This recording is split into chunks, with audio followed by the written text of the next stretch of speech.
second time to be here. You're all welcome.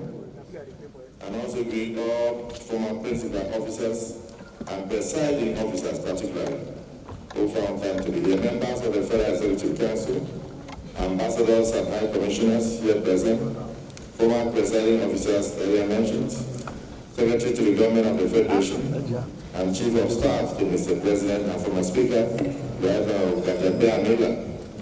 head of the Civil Service of the Federation, the clerk to the National Assembly, the service chiefs who came to honor this Democracy Day, national chairman of all political parties, especially the only political party in Nigeria, very relevant today, His Excellency Governor Ganduje, and Chairman of Progressive Congress.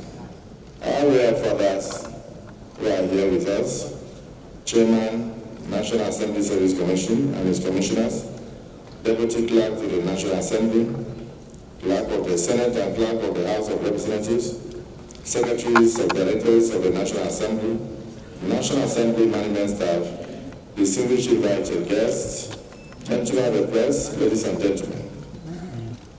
Happy Democracy Day. Mr. President, on this hallowed floor, this is where the voices of the people find expression through their representatives. We are deeply honored to welcome you, President, Commander-in-Chief of the Armed Forces, to the chambers of the National Assembly. For the second time, we have honored this chamber on Democracy Day, realizing that the National Assembly remains the bastion of democracy in any nation. So we welcome you, sir. Your presence here rekindles the memory of a very long and courageous journey, marked by struggles, sacrifices, and unyielding belief in the ideals of democracy. That you, Mr. President, a veteran of the trenches of the fight for democracy, a symbol of democratic resistance, and a beneficiary of the people's trust, now stand before us, or sit before us, to speak to the young people, your parliamentarians and the nation, and the global community, is nothing short of providence. The National Assembly is very proud to host you, our president, our compatriots, and one of our own, the distinguished senator, forever, as we fulfill the solemn constitutional duty of addressing the nation through us. This chamber honors you, not merely as the president of Nigeria, but as one of the architects of a very democratic foundation that we commemorate today. We gather not to mourn injustice, but to honor resilience. We observe not the triumph of politicians, but the enduring faith of the Nigerian people in democracy. A faith that survives betrayal, braved tear gas, defied mountains, endured silence, and still chose the ballot over the bullets. On June 12, 1993, the torch of the long march to freedom was lit. Nigerians stood up to say, our voice matters, our vote must count. However, the light was extinguished on June 24, 1993, when a first statement declared that the will of the Nigerian people freely expressed in the historic June 12 presidential election had been annulled. Tears, rage, and hope poured into the streets. Nigeria did not just lose an election, Nigeria lost her innocence. And across the country, the silence of shock was broken by the roar of resistance. The people rose, angry students marched, journalists spoke, mothers wailed, workers down their tools, fathers stood before tanks, and young men and women whose only crime was believing in democracy laid down their lives. and their souls rest in peace. They died because they loved Nigeria.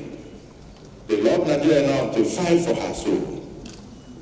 This was not just a rejection of oppression, but the beginning of a national reawakening, signifying a rebirth as well as a reckoning. The intro of Asue Ighodalo campaign song captured the spirit of that day. Nigeria on the march again. Indeed, Nigeria was on the march towards democracy. But that world announcement turned the march for democracy into a march for justice.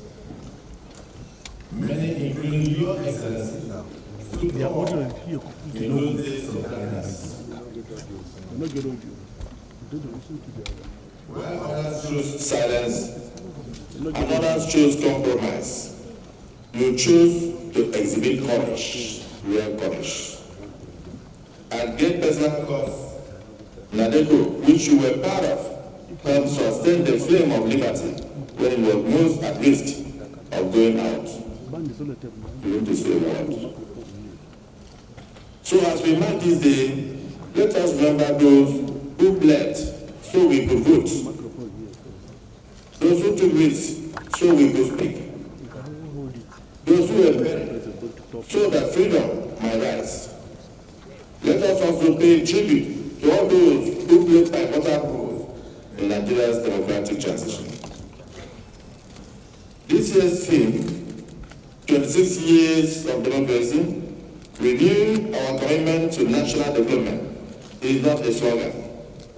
It's a call to purpose, a reminder that democracy is not an end, but a means to national transformation. Under President Tinubu's leadership, we have seen transformation in his bold approach to build and reform the decayed Nigeria.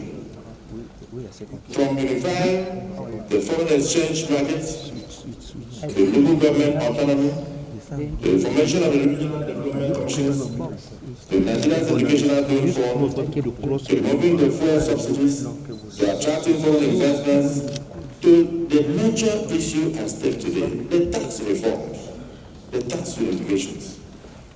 This administration has shied away from the hard decisions required to stabilize and grow our economy. It has not shied away from it, as other administrations did. These efforts are gradually restoring investors' confidence, laying the foundation for long-term prosperity, and refocusing government expenditure towards productive investments. Mr. President, we commend you for your boldness, your vision, and your unwavering belief in the future of this country called Nigeria. Likewise, the 10th National Assembly, which marks its second anniversary today, June 13th, which up to be tomorrow, but we are marking it today, has played its part with diligence and distinction. From its inception, the 10th National Assembly demonstrated and is still demonstrating a renewed vigor towards addressing the country's complex issues and challenges through purposeful legislations. This commitment is reflected in its extraordinary output. A total of 844 bills have been introduced within its first 2 years. 844 bills. An unprecedented figure that underscores the Senate and the House of Representatives' proactive posture towards tackling pressing national issues. Out of this impressive volume, 107 bills are currently at the committee stages, undergoing the necessary scrutiny and stakeholders' engagement that will ensure quality legislation. 206 bills in the Senate are awaiting first reading, reflecting a robust pipeline of legislative ideas prepared to ensure the formal introduction, and 409 bills have also advanced to second stages in the Senate. I'm sure my brother will mention the ones in the House of Reps. Notably, the Senate so far has passed 96 bills, a record for any Nigerian Senate within 2 years only. At this stage, the legislative cycle, even more significantly, 52 of these bills have been assented to by Mr. President, translating into enforceable laws that will shape the governance of this country. Economic development, public welfare, and national security. These bills include the National Education Fund, local government autonomy, as earlier stated, regional development commissions, tax reform. Universities have been established, particularly in the areas of agriculture.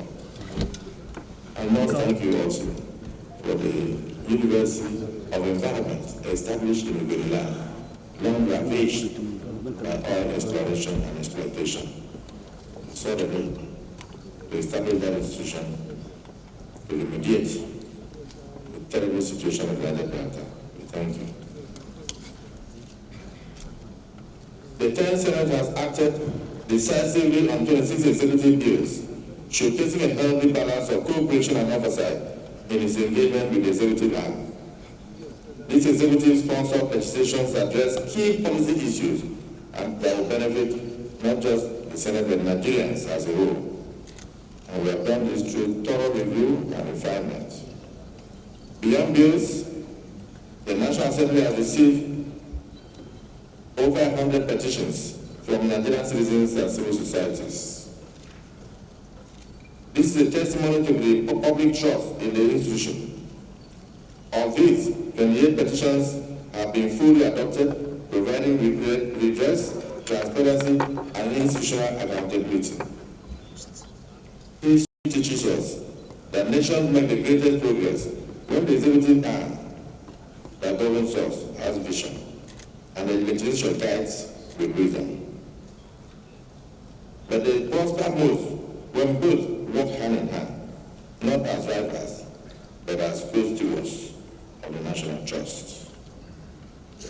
In the United States, Mr. President, the Civil Rights Act and the space race were all made possible through executive-legislative cooperation. In Rwanda and Ghana, transformation was achieved through shared resolve between these two arms of government. In South Africa, Mandela's dream was realized through executive-legislative collaboration.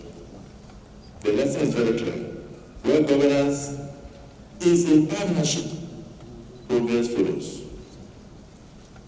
But where governance is a contest, the people suffer. Therefore, as we convert 26 years of uninterrupted democratic governance, we must renew our national commitment to foster collaboration between the different arms of government and ignore the critics who decide to term the parliament rubber stamp.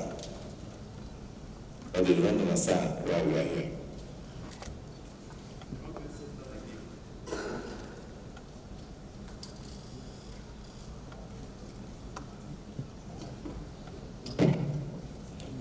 Democracy is not a gift, it is a trust that we must protect. To the youth, we must not treat democracy with apathy. To the civil society, we must not let memory fade. To the media, we must be held accountable through responsible journalism. And to every Nigerian, democracy must not be reduced to election days. It must live in our values. It must live in our institutions. And it must live in our daily lives. So let us preserve the memory of June 12th.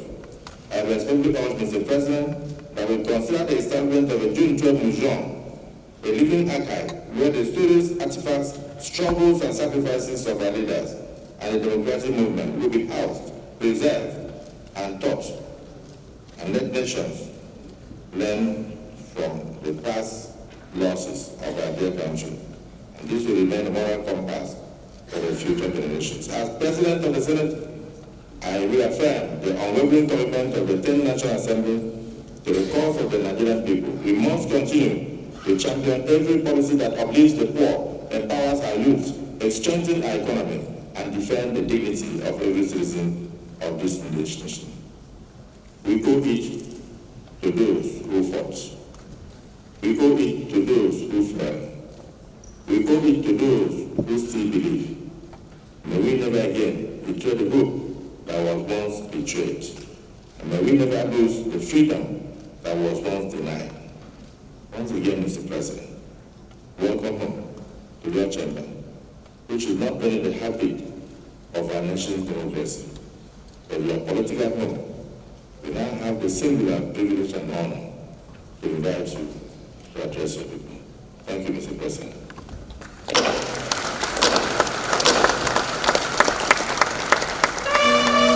Our legislators here present,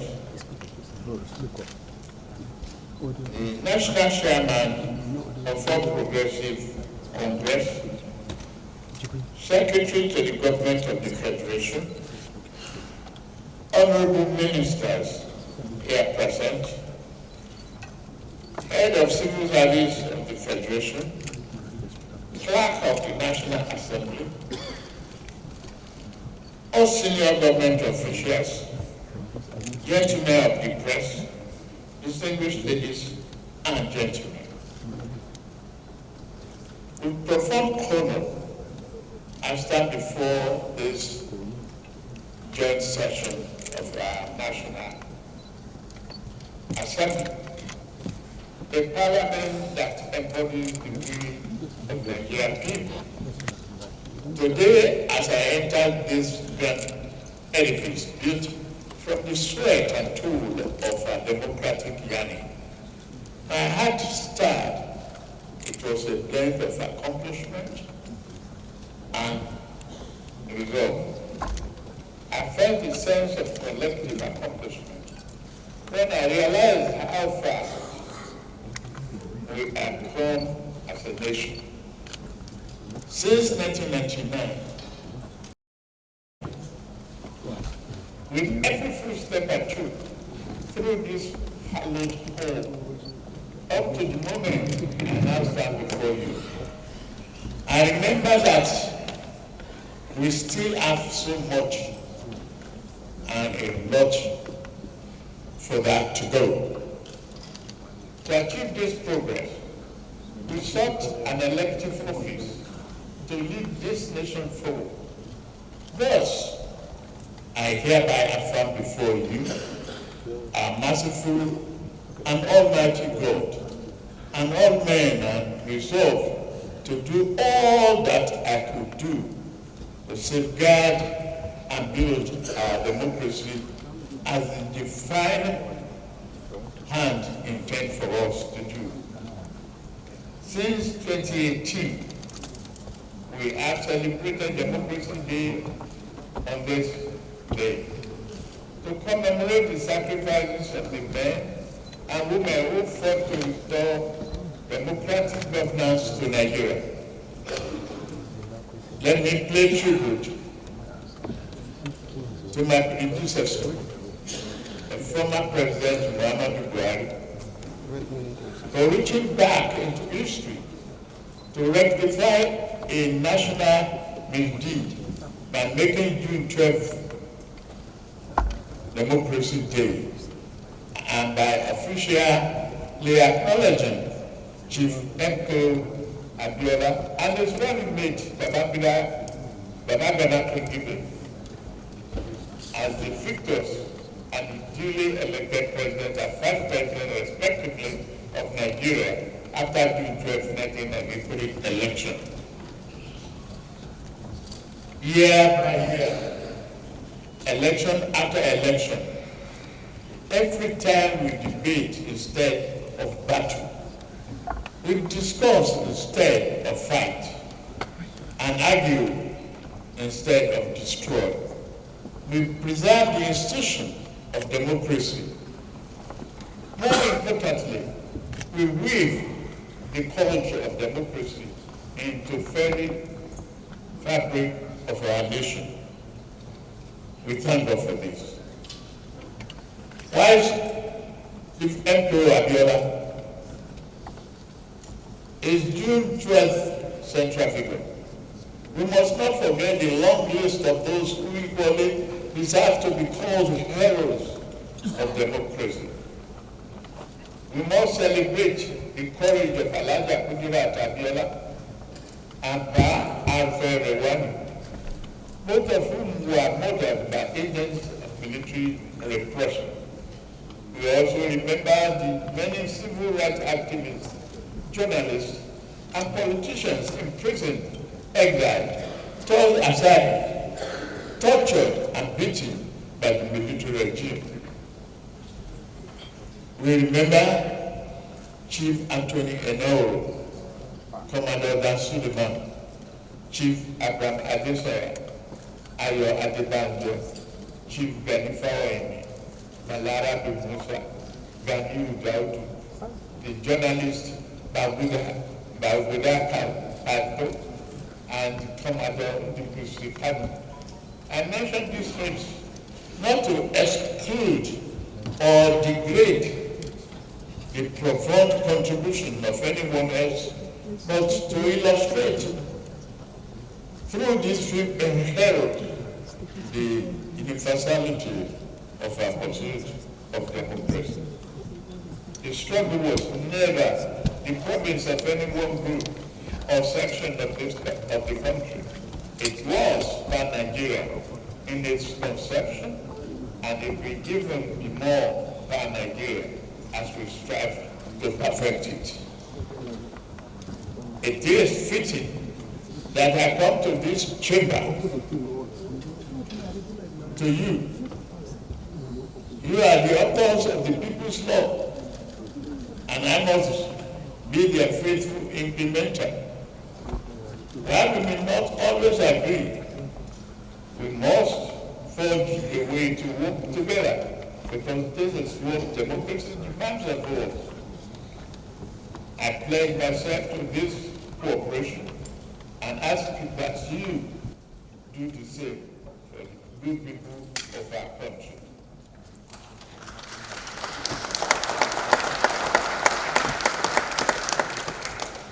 Mr. Chairman, the National Assembly has acted to uphold democratic ideas at every critical moment in our nation's history. In 2006, the Fifth National Assembly protected our democracy against unseemingly forged bid that will have ripped our constitution apart. In 2010, the National Assembly, through the doctrine of necessity, opened the door for then Vice President Goodluck Jonathan to become the acting president following the illness of his predecessor. Even under the military, the National Assembly tried to protect our democracy. After General Natasha took over power on November 17, 1993, and dissolved the National Assembly, some of us, led by Senator Amaewhule, the Senate President of the Third Republic, defied the General and his goons, and we reconvened old Parliament building in Lagos and declared that regime illegal.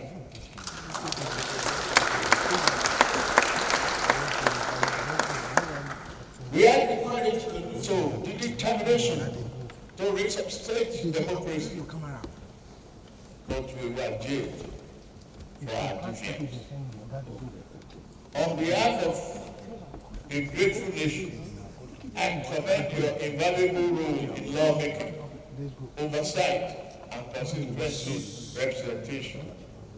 At this point, I plead for your indulgence so that I may put a careful remark to bed to those who in their land that the agency is intent on a one-party state. I offer you a most personal promise. While your land may be as a result of their panic, it rings an error.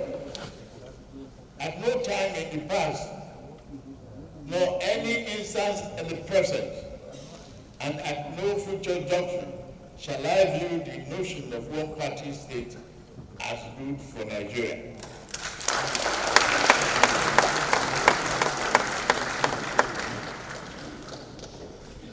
I've never attempted to alter any political party registration with INEC.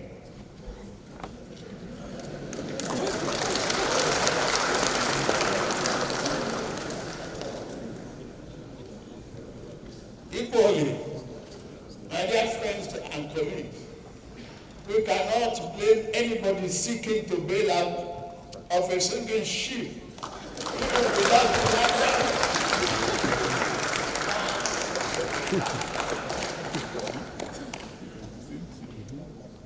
Look at my political history. I will be the last person to advocate such a scheme. In year 2003, when the then governing party tried to sweep the nation clean of political opposition through plots and manipulation, I was the last progressive governor standing.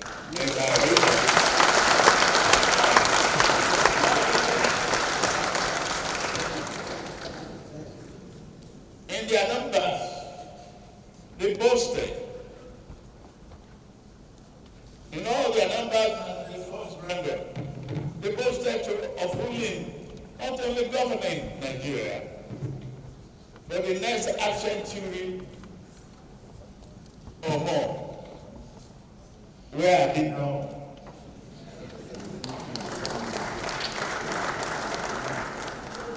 Yet as my allies has been induced into defeat.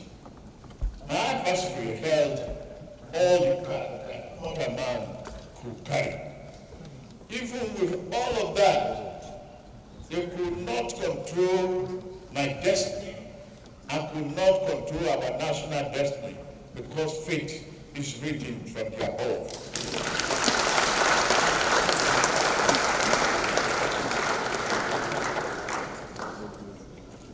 A greater power did not want Nigeria to become one-party state back then. Nigeria will not become such a state now.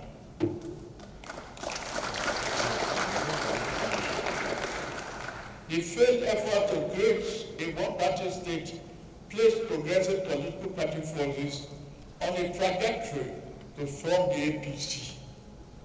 It put me on the trajectory which has brought me before you today.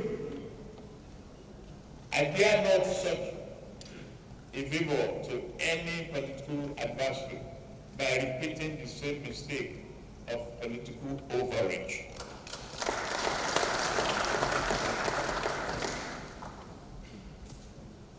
A one-party state is not in the oven, nor should it ever be.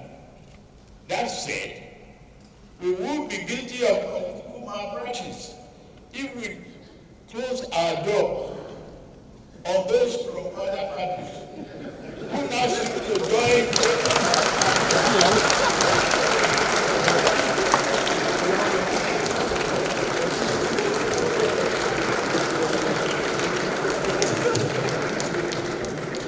I sincerely welcome our party's newest members from Dele.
distinguished honorable members of the House, we must work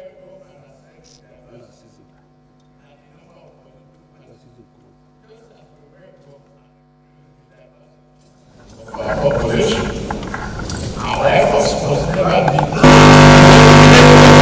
population, but to make that population contribute to the national well-being of women across the aisle, political aisle, wherever it is possible. One area of that political practice is that the economy and social development of this country must not be compromised.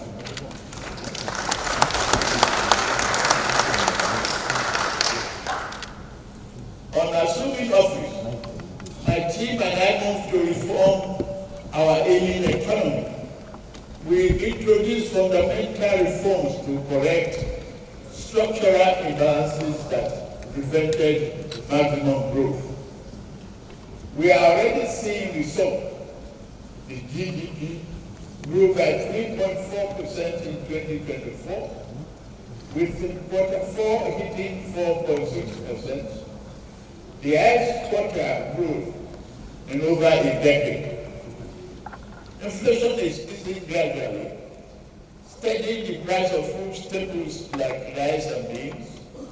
Our net foreign reserves have increased fivefold, and the naira exchange rate has stabilized.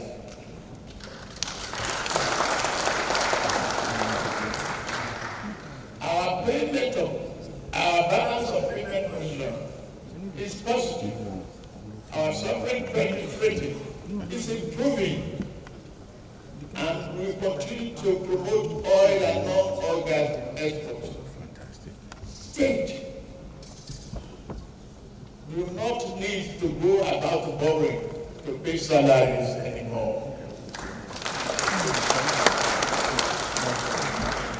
In less than 1 year, over 100,000 a year, including 35,000 civil servants, has benefited from affordable consumer credit through the Nigerian Consumer Credit Corporation, enabling them to purchase vehicles, light up, and improve their well-being, and purchase life insurance. This July, we will launch a bold new initiative to empower 400,000 young Nigerians, including youth corpers, with consumer credit.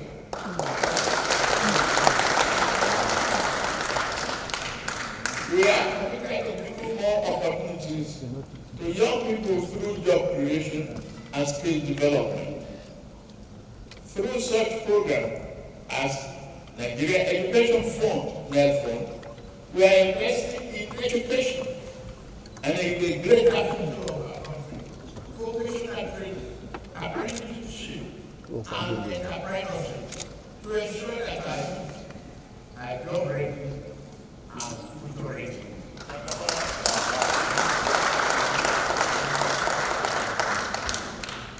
In addition, we have initiative promised not only to enhance the speedy and reality of internet access, but also to revolutionize how business operates, how students learn, and how community stays connected. By extending this critical infrastructure, we are empowering entrepreneurs, enabling digital education, and providing the tools for our youth to compete in a globalized economy.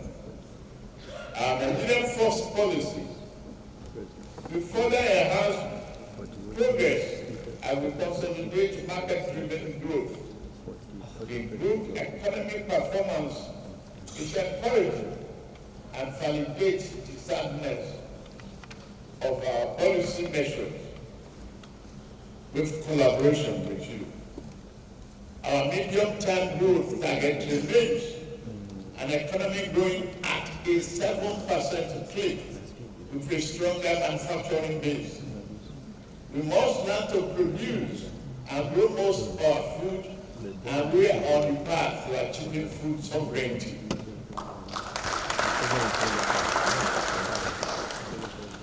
These and other reforms have placed the economy on a more rational footing, where political decisions regarding the large-scale investment can now be made. We are making agriculture more sexy by providing tractors, and I ask you, the legislature, to join me as we enter the second half of our term to put forth innovative legislation that further encourages industrial development and job creation in our urban centers, while also drafting laws that improve food security and production.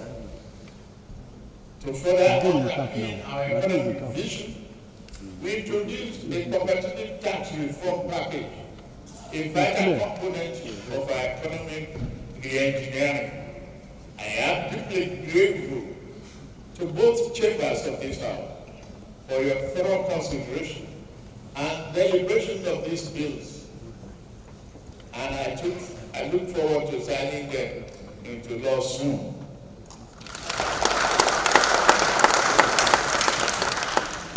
Again, the collaboration across party lines on these bills has been a model of democratic partnership. You are great. As elected leaders, we must continue to do more to make real the dream of Nigerian political and economic democracy. We must be vigilant in expanding the political space. We must always value dialogue over dictatorship, persuasion over suppression, and rights over might, with the tolerant and broad-minded in our legislative action regarding speech and civil liberty. Do not be afraid to bear an unkind word spoken against you.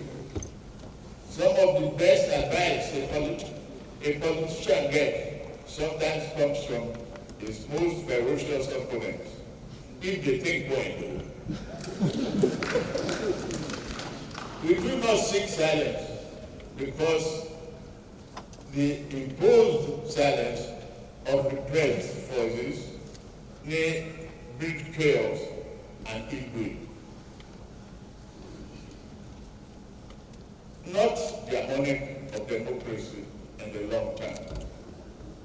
While malicious slander and libel should not go unattended, no one should bear the brunt of injustice from merely writing a bad report about me or call me names. Democracy requires a fair degree of tolerance for harsh words and stinging insults. Particularly when they are pained because of their losses. Call me enemy. I'm not here to make you happy. Politically. And I will still call upon democracy to defend your right to do so.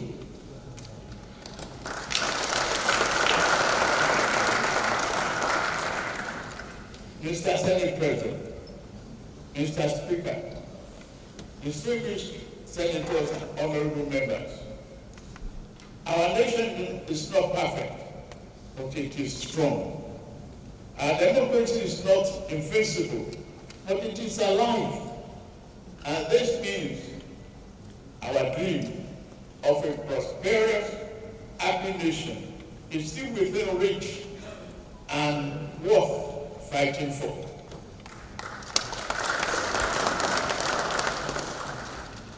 Mr. Chairman, Nigeria is at an inflection point, undergoing structural and fundamental change towards a secure future. Our administration is fully committed to boosting the economy and productive base through investment in critical infrastructure, roads, expansion of port operations, rail, and power. We are creating a new environment in which industry and manufacturing can thrive. Our tax and fiscal policy reform will streamline taxes, administration, and eliminate burdensome or multiple taxes, enabling our industrialists and entrepreneurs to operate in a more conducive environment. Governments must work and deliver value to the people as part of our tax reform. We have provided small businesses with an exemption of tax, established the Office of Tax Ombudsman, and ensure transparency and protect taxpayers' rights. Digital tools now help us track performance and reduce waste. The diaspora bond and non-resident BVN are bringing Nigeria abroad into national development fold. In line with my promise during the New Year address to the nation, I recently appointed the board of directors of the newly established National Credit Guarantee Company. The company backed with 100 billion naira in an initial capital.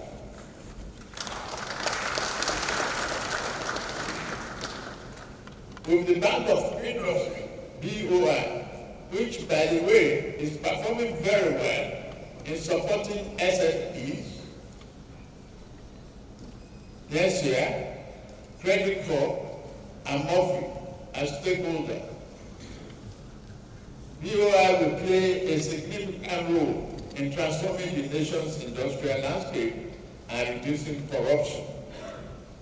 National security is the foundation of peace and progress. We have intensified security operations to reclaim communities from criminals and terrorists. We are better at coordinating intelligence and interagency cooperation. It has proved well for all. Our highways are safer now, and we invest in technology and training to secure every inch of this country. Let's take this opportunity to thank the men and women of our armed forces for their bravery in service of the nation, their selfless dedication to protecting our sovereignty and ensuring the safety of citizens to serve an inspiration to us all. As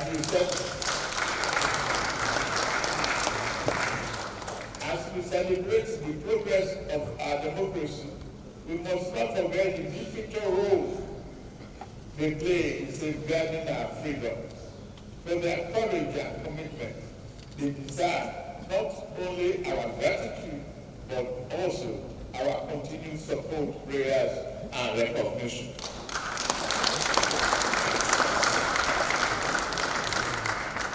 May God continue to keep our men and women safe.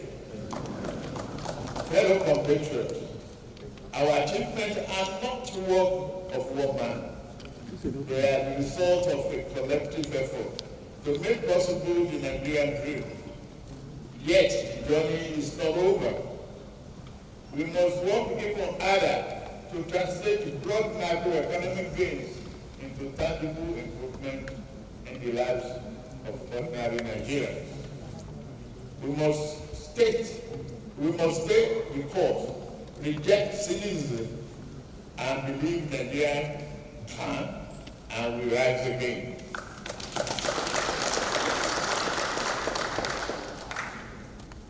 As we mark a 26th year of unbroken democracy, it is right to honor those who have made sacrifices in the past, braving all odds and the bonds to ensure we have a regime of democracy in our country.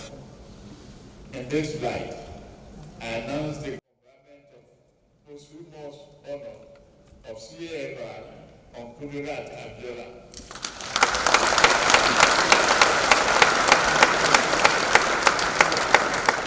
The heroine of my June 12 struggle.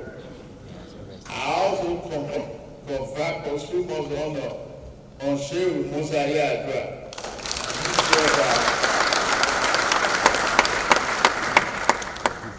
and Professor Humphrey Nwosu, CON.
Additionally, I confer the national honor of CON on Okusa Amuka Kwebu,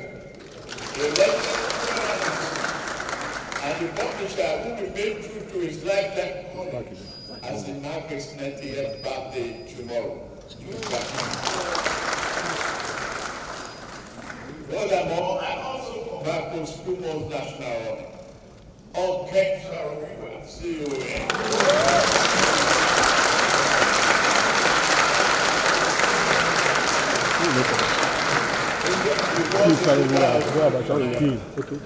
With his fellow travelers, Sunday Duffy, OON, Noduero, OON, Daniel Boko, OON, Paul Levera, OON, Felix Wiki, OON, Babobera, OON, Brian OON, John Cooper, OON. I shall also be exercising that prerogative of mercy under the prerogative of mercy to grant this national a full pardon.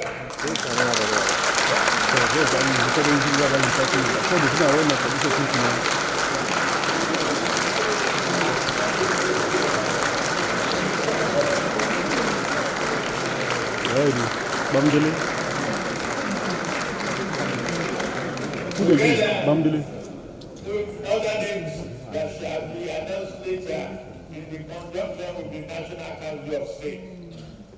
Finally, it is my great privilege to now decorate the presiding officers of this National Assembly with the national honor highly announced.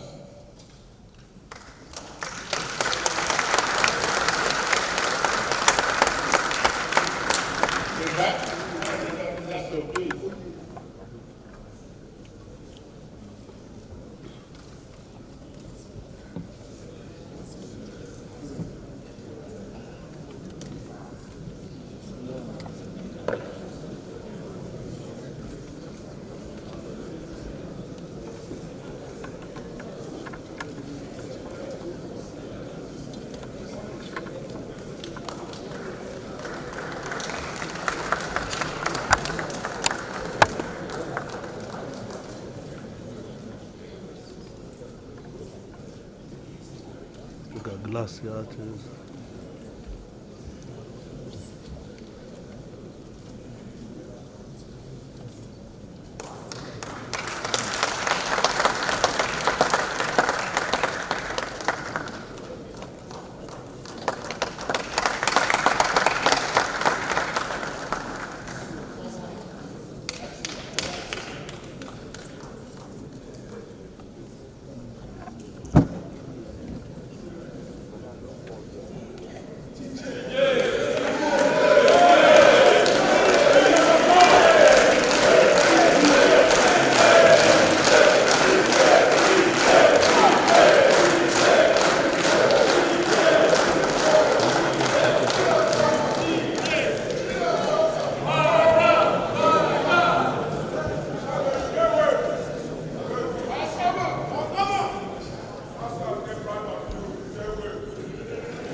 Let us rededicate ourselves to joy, freedom, transparency, and accountable government, social justice, active citizen participation, and a just society where no one is oppressed.